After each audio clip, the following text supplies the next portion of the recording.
Now we are on Unit 4, Lesson 3. And this has to do with graphing. Graphing trig functions. Okay. So remember the unit circle. Unit circle, basically a circle with radius 1. And sine theta is equal to y because radius is 1. And cos theta is equal to x because radius is 1. Here we have unit circle when it comes to radians.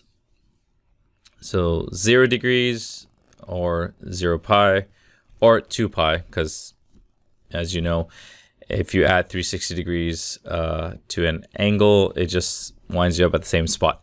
So it doesn't really change anything. So at 0 degrees, you have 1 comma 0. Now, why is that? Remember x and y. So what's cos of 0? What's sine of 0? So sine of 0 is 0. And cos of 0 is 1. So 1 comma 0. Now 30 degrees or pi over 6. Same thing. Sine of pi over 6 is a half. And if you need me to show you that, just look at the special triangles. And cos of 30 degrees or cos of pi over 6 is root 3 over 2. And so on. So they just keep going around with all these values. And then they get this nice little unit circle. Pretty straightforward. It looks complicated, but it's really not. It's just using special triangles and just taking the ratios and placing them as coordinates around this, circle. Okay, let us graph. Graphing is pretty straightforward, especially the parent functions. And you've done a lot of this in grade 11. Here, let's do this. But now we are using radians. That's the only difference. So let's start. Sine of 0. What's sine of 0? Just plug in your calculator. Sine of 0 is 0. Sine of pi over 6. Once again, plug it in your calculator. When you're graphing, just plug everything in your calculator and get the points, decimal values. You don't need exact values when you're graphing. You're gonna estimate anyways when you're putting the dot. So do not worry about getting exact values. Obviously, it's good practice to use special triangles when you have nice little angles like pi over 6. And you really should write it in table format. But if you want to be quick, just plug in your calculator. So sine of pi over 6, 0.87. Sine of pi over 3. What is sine of pi over 3? Oh, sorry. Did I make a mistake? I apologize. Sine of pi over 6 is 1 over 2. Sine of pi over 3 is 0.87. Sine of pi over 2, which is essentially 90. Sine of 90 is 1. Sine of 2 pi over 3 is 0.87. Then it's 1/2. Then sine of 180, which is 0, or pi. Remember, pi is equal to 180 degrees. Then we have negative half. Negative 0.87. Sine of 3 pi over 2, which is negative 1. That's just 270. And yeah, you just finish this off. Just plugging this into your calculator. That's it. And remember, you need your calculator in radians mode. Otherwise, you will be getting very different answers. And then we graph. Pretty straightforward. 0 here. And since the x-axis now is in radians, yeah, it helps with the table of values that we made. So pi over 6 and 1/2. So that's going to be here. Pi over 3 and 0.87. So that's like here. Pi over 2 and 1, that's here. 2 pi over 3 is probably going to be here if I had to guess. This is most likely going to be here. And this is going to be here. And then we have 7 pi over 6, which is negative half, which is here. Then we probably have negative 0.87. Then 270 is negative 1. Then probably here. Then probably here. And then probably here. There you go. There we have our sine curve. It's exactly like the one in grade 11. The only difference is our x-axis now, instead of being in degrees, it's in radians. That's the only difference. And then we can work backwards too. If you remember how to extend the graph both left or right. If you remember the pattern as well. Or you can just make the table of values and just, plug in negative pi over 6. Sine of negative pi over 6. If you do that correctly, what would you get? Probably something like this. Probably something like this. Probably something like this. And like this. And like this. And like this. right? And then 0.5 again, 0.82 or 87, was it? 87, yeah. And 1 to 0.87, then a half, and then back to 0. So once you practice this enough, you'll get very comfortable with this. And I'm not gonna do the cosine graph. I feel like it's pretty straightforward. Just do the exact same thing. I will show you what it looks like though. Do the exact same thing. Just make the table of values and plug in cos of 0, which is 1, and cos of pi over 6, and so on. Fill in the table of values and then just graph the points and then connect the dots. So these are the parent functions. Pretty straightforward. Nothing really too difficult here. What else? Well, let's have some properties. What are some properties about these functions? So properties of both sine and cosine functions. So the domain is XCR, meaning x belongs to all the real numbers. It continues both all the way to the left and all the way to the right. Range is from -1 to 1. Remember, the y values never go above 1 or below -1. Period is 2 pi radians. Instead of 360 degrees, now we're using 2 pi radians. And then amplitude, max minus min divided by 2, which is the maximum value, which is 1, and minimum value is -1. 2 over 2, which is 1. Amplitude is 1. Period is the horizontal length of one cycle. And amplitude is half the distance between the maximum and minimum values of a periodic function. It's pretty straightforward stuff. But now we are doing something new, something you may have not seen in grade 11. So I will be, oh, where did it go? Let me try that again. Wait, is it not working? Hold on. Let's try this again.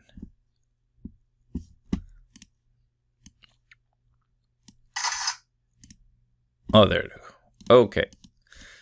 So graphing the tangent function. So I'm not sure if in grade 11 if you were, shown tan function or not. Or a tangent function rather. But recall that tan theta is equal to sine over cos, right? And since cos theta is in the denominator, anytime cos theta is equal to 0, tan theta will be undefined, which will lead to a vertical asymptote. So hopefully remember, whenever your denominator is 0, you have a vertical asymptote that's occurring.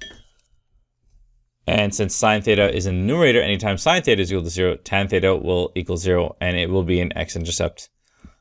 So let us do an example 3 and graph this function here. So this is brand new. I'm going to try to do it in detail. Oh, there we go. All right, so we have x and we have tan. X, and it's the same points, 0, pi over 6, pi over 3, pi over 2, and whatnot.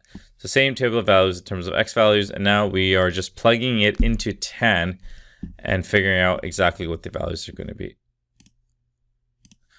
Well, we actually already have these values, because remember, tan is the same thing as sine over cos. So basically, what's sine of 0? Sine of 0 is 0. Cos of 0 is 1. So this is just 0 over 1, which is just 0. Pi over 6, you can just plug it into your calculator. Tan of pi over 6, remember to use radians. So that's 0.58. That's 1.73. This is now pi over 2. It's 1 over 0 because sine of 90 is 1, but cos of 90 is 0. So it's undefined. Undefined. And then we have negative 1.73. And if you're curious how I'm getting these values, just plug in 2 pi over 3 and then take the tan of that value, whatever 2 pi over 3 is, whatever decimal value is. Obviously, you can use special triangles. That's totally fine. There's multiple ways for you to do this. All right, the next one is 5 pi over 6, which is negative 0.58. And then we have pi. So sine of pi is 0. And cos of pi is negative 1. So it's not undefined, it's just 0. 7 pi over 6, 0.58. All right, 4 pi over 3. which is 1.73. And remember, I am rounding off, just so you're aware. These aren't exact values because we don't need them to be exact values. Anyways, cos of 3 pi over 2 is 0, so that's going to be undefined. Anytime cos is 0, it's undefined, right? 5 pi over 3, that's negative 1.73. And 0.58. Same values, but negative. And then 0, because this is 0 over 1, because sine of 360 and cos of 360 is equal to 0 over 1. Okay, let's graph. So the first thing I'm going to do is I'm going to graph my undefined points, because you always should start with your asymptotes. So pi over 2 is an asymptote. So pi over 2 is here. And the other time it wasn't if I was 3 pi over 2. So 3 pi over 2. Okay. So undefined so far here. I guess you should know that just like, you know how it's angles in degrees, there's a period. Oh no, I guess that'll be the next section. Sorry, I'll tell you that in a bit then. Okay, fine. Well, you'll figure out that negative 90 is also going to be a vertical asymptote, and the negative 3 pi over 2 is also a vertical asymptote. You'll figure that out eventually. Okay, points. What are some points? 0. 0, 0. That's a point. Oh, did I make a mistake here? Sorry. That's pi over 3, that's pi over 2. Yeah, I made a small mistake there. Okay. So points. Let's make the points in red. So 0, 0 is a point. We know pi over 6 is 0.58, so, you know, halfway, roughly speaking. Pi over 3 is 1.73. So 1.73, so that's below 2. A little bit more than halfway. And yeah, I think that's all the points. Then we have an undefined point, and then after that we have negative 1.73. So 1.73 is like here. Then we have 5 pi over 6, which is 5 pi over 6 is negative 0.58, which is probably here. And I'm guessing pi is just 0. Yeah, that makes sense. And I'm sure that this is probably here and this is probably here. Now the graph looks like this, in case you're wondering.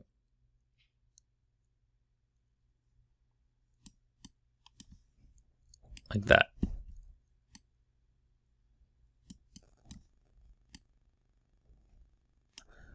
This is what a tangent function looks like.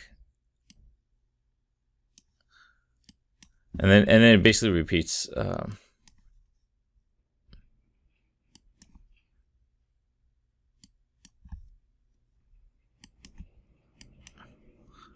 don't think this line is very straight. It's fine. There you go. And so on. So this is what a graph of a tangent function looks like, and let's look at some properties of our tangent function, shall we? Because they're actually different from sine and cos. Well, the graphs look pretty different too, so yeah. All right, so domain is XER such that x cannot equal pi plus 2k pi over 2. What is this weird fraction thingy here that's happening? This is to showcase all the asymptotes. So this is how you write it. So it cannot be any value that is this fraction. And remember, k belongs to z. Z means integers. If you remember the number systems or from grade 9, integers. So k is all integer values. So k is like 1, 2, 3, you know, counting numbers. And also could be negative, so like negative 2, 3, negative 1, negative 2, 1, 2, 3, 4, 5, 6, 7, 8, 9, 10. So k is any of those values, and it's a repeating value. So that's why we have to write it like this. So this is important to memorize for tangent. The period for a tan function is pi, not 2 pi. And this is going to be important, very important when we do a lot of calculations. So 2 pi is here. What else? So radians is sorry, the period is just 1 pi for tan. Range is YER, as